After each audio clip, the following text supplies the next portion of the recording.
Now, as I said, that interview was done back in 2011. So let's get caught up with what life is like right now for inmate Jodi Arias. Joining us is Don Marchand. He is the Deputy Chief of Maricopa County. Deputy, thank you so much for taking the time to join us. We've got a lot of questions that we want to know about what her life is like now. First of all, I know it's maximum security. Is she in protective custody? Is she alone in her cell, or does she have a cellmate at all? No, she has a cellmate. She's still classified as maximum security general population, which would allow her to have daily interaction with the other inmates in her assigned housing unit. Okay, so you said she does have a cellmate? Is that what you said? Yes. So who is That's that? correct. Is that somebody older than her? About her age? There isn't any. There's no specification for a cellmate. They're all celled up based on their classification, so there's no particular age assignment or any criteria like that.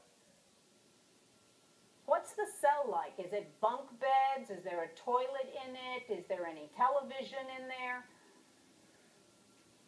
It's a 2-bed cell. It measures out approximately 7 foot by 11 foot. There's a combination toilet and sink for the 2 cellmates to share. Stainless steel, and the bed style is bunk over bunk, with a maximum occupancy of 2 inmates per cell.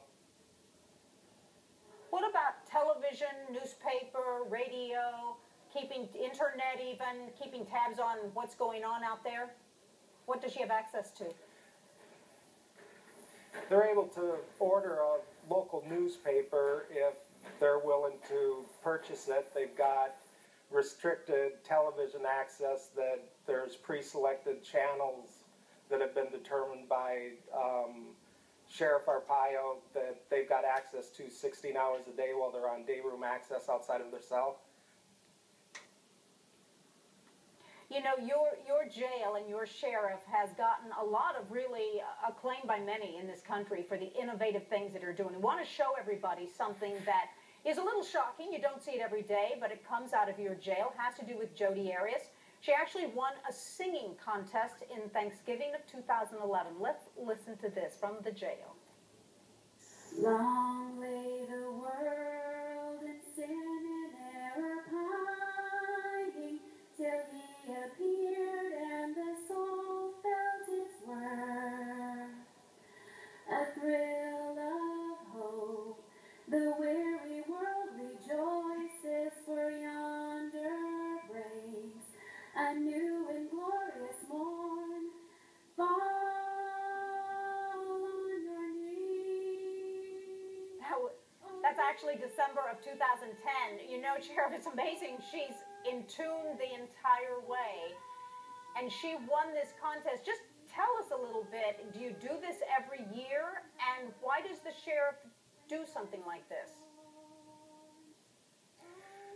You know, the Sheriff Arpaio, he certainly developed a reputation as running a system of no frills and stuff, but he also recognizes the fact that there's a variety of talents that the people in our custody possess, and if he's able to showcase them on occasion and allow them to build their self-esteem and display their talents, he's more than interested in that.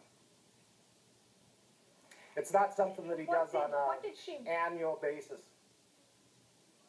What did she win? Because how many people competed in this contest, if you remember, and what did she win?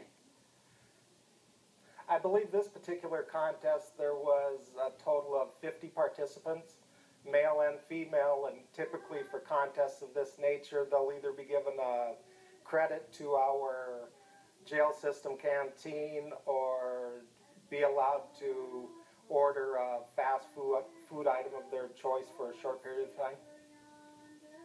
Okay, we had heard she won a turkey, but maybe that's one of those myths. You know, those myths can keep going and continue. You know, I was in Lima, Peru for Joran Vandersloot, and I went to the maximum security prison that Joran Vandersloot was there, and their philosophy was, of course, it's incarceration, but you need to develop the life and the person, keep the crime outside for the moment, and this is a holding jail, of course, but develop the person for their self-esteem in their life after that. Is that your sheriff's philosophy to a point also?